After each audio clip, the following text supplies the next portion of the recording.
It's me, Lifespiller79. It's my show. Glad to be back to do another video. In this video, I wanted to talk about my top 10 challenging games that just pushed me to no end. I can't think of no game on this list that I either didn't get frustrated, didn't get done with, or just wanted to turn the game off altogether. We've all had that experience before, and it is frustrating to no end. I'm going to break this up into two parts. I want to be able to kind of elaborate on things and go in. First, I'm going to go through 10 through 6, and then I'll in part 2 I'll go 5 through 1. This won't be any particular order or anything like that. The first game I wanted to talk about was Hydrophobia.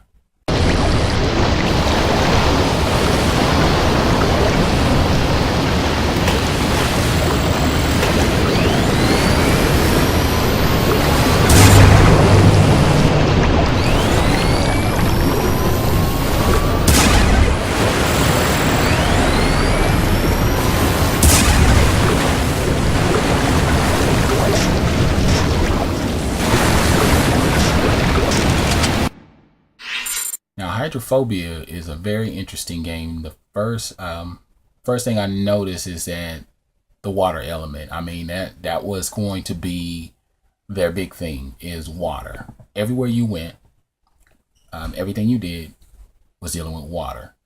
You had to swim through the water, swim underwater within a certain time. You only had certain oxygen levels. There would be a rush of current water that would come in. The main character was Kate. She was the protagonist.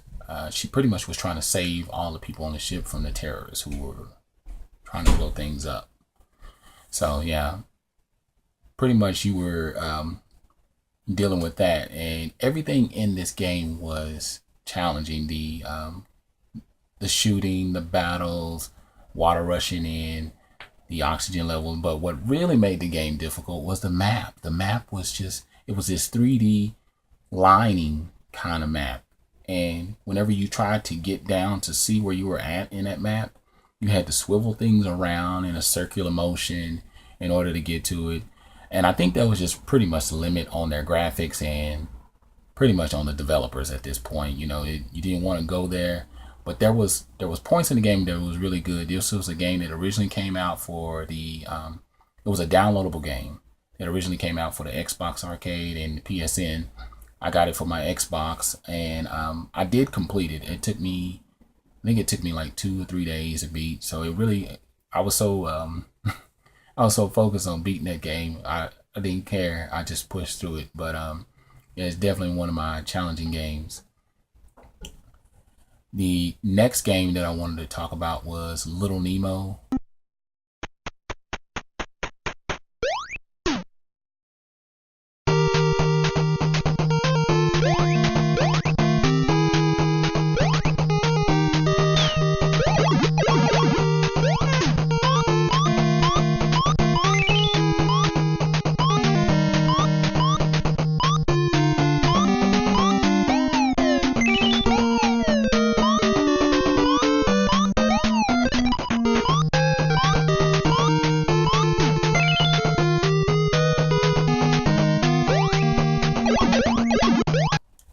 I used to love this game back in the day, and it is still one of my favorite games, one of my top favorite games for the NES.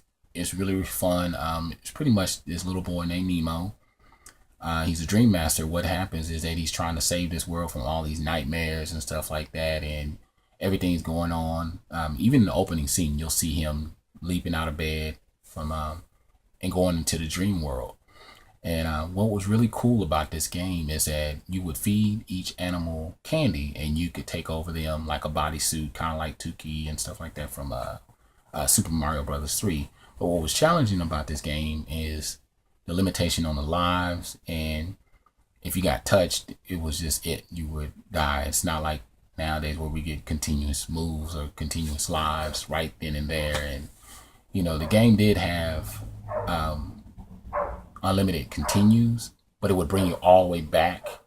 And the thing about it is, there was points where you're trying to make it to a certain point in the game or a certain part of the stage, but it was just too challenging. Little things would just be flying out of nowhere. Things would just touch you and boom, you would die and game over. So yeah, but I still love that game to this day. The next game that I wanted to talk about was Super Ghouls and Ghosts.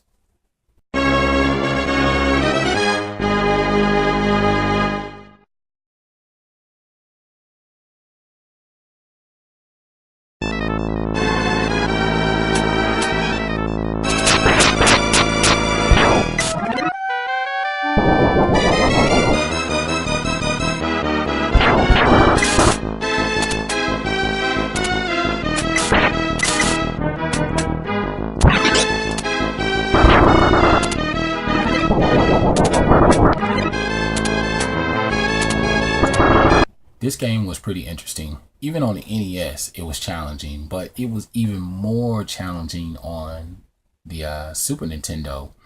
The reason why, the main thing about it was King Arthur. He was pretty much trying to save this princess from, I think his name was Sardius, the evil guy, pretty much. You know, you always have the protagonist, which is your hero or the villain or whatever you want to call him. Then you got the princess and you're trying to save him from the evil guy. And pretty much you got to go through all these levels in order to save her. And there was little things like your weapons, certain weapons would just fall prey the to the other characters that are trying to kill you in the game. Like they weren't even strong enough to kill them. And what was really crazy about the game is that you not only had to go through it once and get the message that the princess is not here, you had to go through the whole entire game twice. And this game is frustrating to no end. If you haven't picked up this game, pick it up. If you want a real challenge on your hands, go ahead and pick it up. I'm telling you, it's a very small list of those who have completed it twice. Now, the next game that I wanted to talk about was Teenage Mutant Ninja Turtles.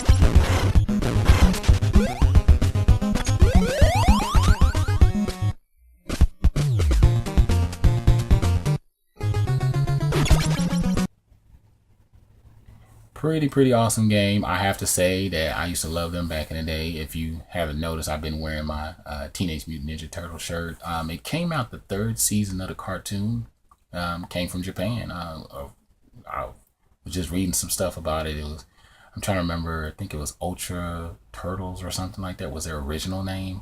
Because I guess when they translated and stuff like that, what they wanted to be called over there versus what they were called over here, just like Super Mario or Mario had a different name over there. I think he was Plumber Man or something like that.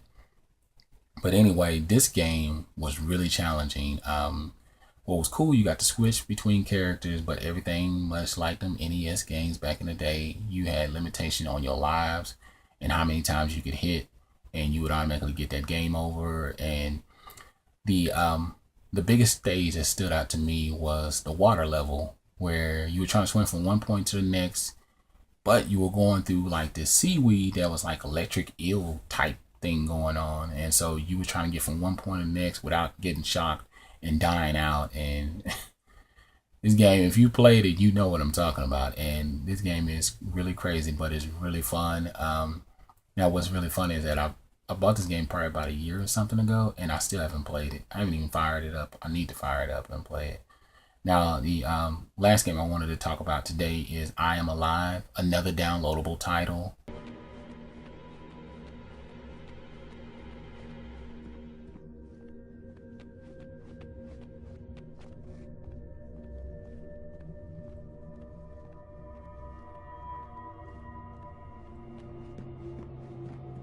That looks climbable.